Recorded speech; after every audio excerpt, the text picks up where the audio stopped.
Bienvenue sur ma chaîne, 1000 corps des ailes. Ce soir à Kansas City, l'Algérie affronte l'Argentine, championne du monde en titre. Sur le banc des Fennecs, un homme que personne ne connaissait il y a encore 2 ans. Un homme qui a tout quitté une première fois pour survivre à une guerre. Et qui est là ce soir pour écrire quelque chose que personne n'attendait. Voici l'histoire de Vladimir Petković. Sarajevo, 1963. Famille d'enseignants, enfance instable, déménagement constant. À 15 ans, il entre au FK Sarajevo. Un seul titre comme joueur en 1985. Et en 1987, 4 ans avant la guerre, il part en Suisse grâce à un ami de son père. Ce départ anticipé sauvera probablement sa vie. En 1992, le siège de Sarajevo commence. 1485 jours. Plusieurs de ses amis d'enfance ne reviendront jamais. En Suisse, il joue dans les divisions inférieures. Il devient bénévole chez Caritas. Le lendemain d'une finale de Coupe de Suisse, il retrouve son bureau là-bas comme si de rien n'était. Lui qui a tout perdu, sait exactement ce que ça veut dire avoir besoin d'aide. Il commence à entraîner en 1997, il prend Bellinzone, club obscur, et le mène jusqu'en finale de la Coupe de Suisse en 2008. Puis les Young Boys, puis la Lazio de Rome, où il remporte la Coupe d'Italie en 2013 face à l'AS Roma dans le derby le plus chargé d'Italie. Et dans ce vestiaire romain, un joueur en fin de carrière observe depuis le banc. Il s'appelle Lionel Scaloni, le même Scaloni qui sera en face de Petković ce soir à Kansas City.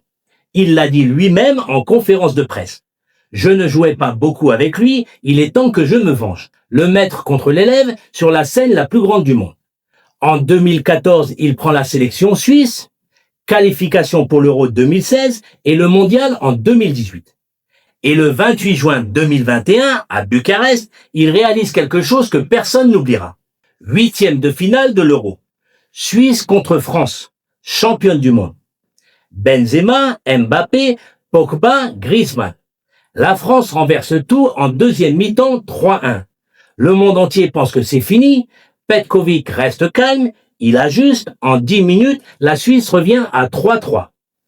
Prolongation, tir au but, Mbappé s'avance pour le dernier tir, Sommer plonge, arrêt, la France est éliminée. Juillet 2021, il quitte la Suisse. Bordeaux 6 mois, limogeage en février 2022. 2 ans de silence, et puis l'Algérie appelle. Nous sommes en février 2024, Djamel Belmadi vient de partir dans la douleur. Les Fennecs ont été éliminés dès le premier tour de la CAN 2024 en Côte d'Ivoire. Humiliation. La fédération algérienne se retrouve dans une situation de crise réelle. Un vestiaire fracturé, des supporters en colère, une équipe qui a perdu confiance. Et une question que personne ne sait répondre. Qui peut reconstruire tout ça sans déchirer davantage? Le 29 février 2024, la FAF annonce officiellement la nomination de Vladimir Petković. La réaction des Algériens est froide, sceptique, franchement hostile pour certains. Qui est ce Bosnien? Qu'est-ce qu'il connaît du football algérien, de notre histoire, de ce que représente la sélection nationale pour des millions d'Algériens en Algérie et dans la diaspora? Petković ne répond pas aux critiques. Il travaille, il rend visite aux joueurs dans leurs clubs européens, il analyse leur psychologie, leur profil, leurs forces. Pas de déclarations fracassantes, pas de promesses, il construit en silence. Et les résultats arrivent. Il qualifie l'Algérie pour la CAN 2025 au Maroc, et là, pour la première fois depuis le titre continental de Belmedi en 2019, l'Algérie sort de la phase de groupe. Les Fennecs atteignent le quart de finale, éliminés par le Nigeria. Une défaite douloureuse, mais une progression réelle, mesurable, indiscutable. Les critiques commencent à se taire, et ensuite vient ce que personne n'avait réussi depuis 12 ans. 12 ans. 2014, c'était le Brésil.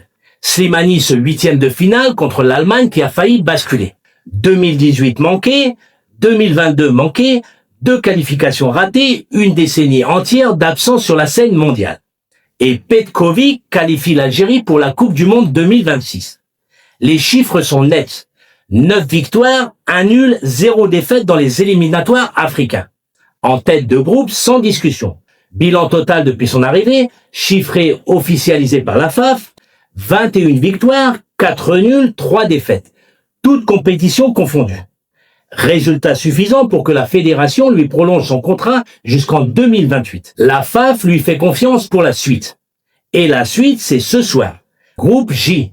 Argentine, Jordanie, Autriche. Premier match, les champions du monde en titre.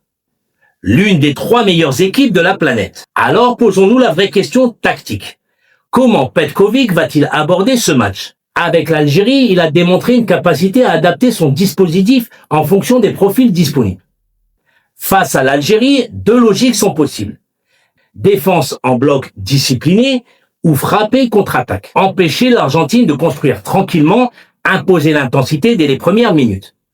Et il y a la dimension psychologique de ce duel. Scaloni connaît Petkovic, il a travaillé avec lui, il sait comment il pense. Mais Petkovic connaît Scaloni aussi. Il l'a observé devenir entraîneur, apprendre, construire. Ce duel dans les duels est réel. 2 hommes qui se respectent, 2 philosophies qui se confrontent ce soir. Scaloni a dit qu'il voulait se venger, mais ce soir, l'humour s'arrête. Il y a aussi ce que ce match représente symboliquement pour l'Algérie. Des générations de supporters qui ont grandi sans voir les Fennecs à la Coupe du Monde. Des Algériens en France, au Canada, en Belgique, partout dans la diaspora qui attendaient ce moment depuis 2014. Et comme premier adversaire, les champions du monde. Si l'Algérie tient le score ce soir, si les Fennecs arrachent un résultat, ce sera l'une des plus grandes nuits du football algérien depuis des décennies. L'homme sur ce banc a fui Sarajevo en guerre, il aidait les réfugiés chez Caritas le lendemain d'une finale de Coupe de Suisse, il a éliminé Mbappé et la France en 8e de finale européen, et il y a 2 ans, personne en Algérie ne connaissait son nom. Ce soir, il est sur le banc des Fennecs, à Kansas City, face à l'Argentine, face à son ancien joueur, devenu son adversaire le plus redoutable. Petkovic a tout quitté. Une première fois pour survivre, cette fois, il est là pour gagner. Alors, abonnez-vous à Milkor DZ, je suis là chaque soir à 18h, et dites-moi en commentaire, quand A, l'Algérie crée la surprise et arrache un résultat face à l'Argentine ce soir, quand B, on perd ce premier match, mais on construit pour passer la phase de groupe. Je lis tous les commentaires dans l'heure, partagez cette vidéo autour de vous, et surtout, donnez votre avis en commentaire, c'est là que le débat commence.